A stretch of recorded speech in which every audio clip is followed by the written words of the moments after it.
বিধর্মীদের ধর্মগ্রন্থ ও ধর্মপ্রচারকদের দ্বারা মুহাম্মদ সাল্লাল্লাহু আলাইহি সাল্লামের আগমনের পূর্বাভাস।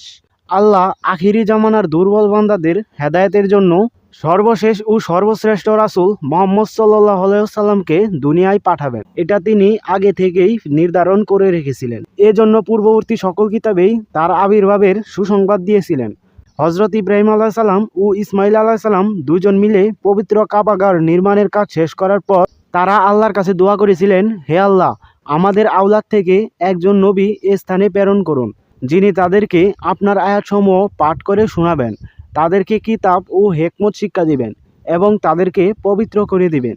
যে নবীর জন্য তারা দুজন দোয়া করেছিলেন তিনি উভয়ের বংশ থেকেই হবেন এবং মক্কা নগরে প্রেরিত হবেন। সুতরাং এ নবী যে হযরত মুহাম্মদ সাল্লাল্লাহু আলাইহি সাল্লামই তাতে কোনো সন্দেহ নেই। হিন্দুদের গ্রন্থে মুহাম্মদ সাল্লাল্লাহু আলাইহি সাল্লামের আগমনের পূর্বাভাস। হিন্দু ধর্মের আর্য ঋষিগণ ধ্যান বলে হাজার হাজার বছর পূর্বেই মুহাম্মদ সাল্লাল্লাহু আলাইহি সাল্লাম উনার মতোই একজন ব্যক্তির আবির্ভাব সম্পর্কে অনেক তথ্যই বিভিন্ন গ্রন্থে প্রকাশ করে গেছেন। যেমন ভবিষ্যৎ পুরাণে আছে, ঠিক সময়ে মুহাম্মদ নামে একজন ব্যক্তি যার বাস মরুস্থলে অর্থাৎ আরব দেশে আপন দলবল সহ আবির্ভূত হবেন।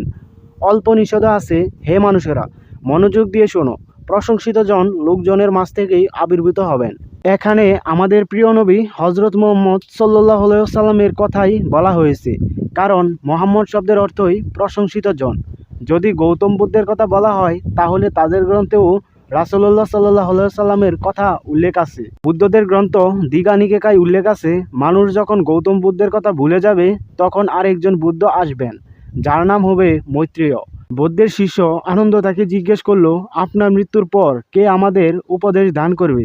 বুদ্ধ বললেন, আমি একমাত্র বা শেষ বুদ্ধ নই, যথাসময়ে আরেকজন বুদ্ধ আসবেন, আমার চেয়েও তিনি পবিত্র ও আলোকপ্রাপ্ত হবেন। আনন্দ জিজ্ঞেস করলেন, তাকে আমরা চিনব কি করে?